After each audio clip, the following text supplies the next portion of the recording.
Meski hidupnya mulai tenang, hatinya gelisah melihat masyarakat hidup dalam pertikaian dan ketidakadilan. Meski hidupnya mulai tenang, hatinya gelisah melihat masyarakat hidup dalam pertikaian dan ketidakadilan.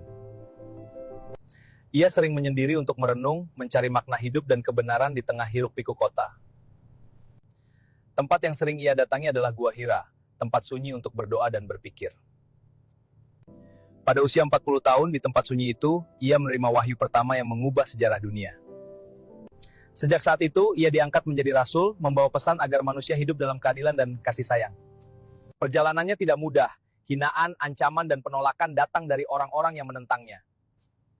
Namun kesabaran, kelembutan hati, dan kejujurannya membuat ajarannya perlahan diterima banyak orang. Perjalanan hidup Nabi Muhammad mengajarkan bahwa kelembutan hati mampu mengalahkan kebencian paling keras.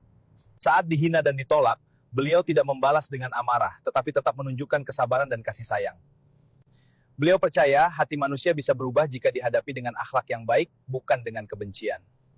Ketika berdakwah ke Taif, beliau justru diusir dan dilempari batu hingga tubuhnya terluka.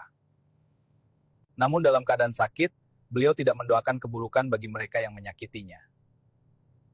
Beliau justru berharap suatu hari nanti, keturunan mereka mengenal kebaikan dan hidup dalam kebenaran. Bertahun-tahun kemudian, saat kembali ke Mekah sebagai pemenang, beliau bisa saja membalas semua perlakuan buruk. Namun yang beliau pilih adalah memaafkan dan memberi kesempatan baru bagi orang-orang yang dulu memusuhinya. Akhlak mulia itulah yang akhirnya menaklukkan banyak hati tanpa kekerasan. Kemenangan terbesar beliau bukan kemenangan perang, tetapi kemenangan dalam memaafkan. Hari ini, kita sering bertengkar hanya karena perbedaan kecil, bahkan di media sosial. Kita mudah tersinggung, cepat membalas, dan lupa bahwa kelembutan jauh lebih kuat daripada emosi.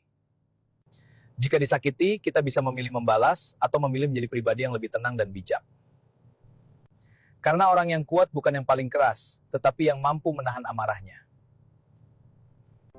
Dari seorang anak yatim, ia tumbuh menjadi pemimpin besar yang membawa perubahan bagi dunia. Kisah hidupnya mengajarkan bahwa kesabaran, kejujuran, dan kepedulian mampu mengangkat manusia menuju kemuliaan hidup.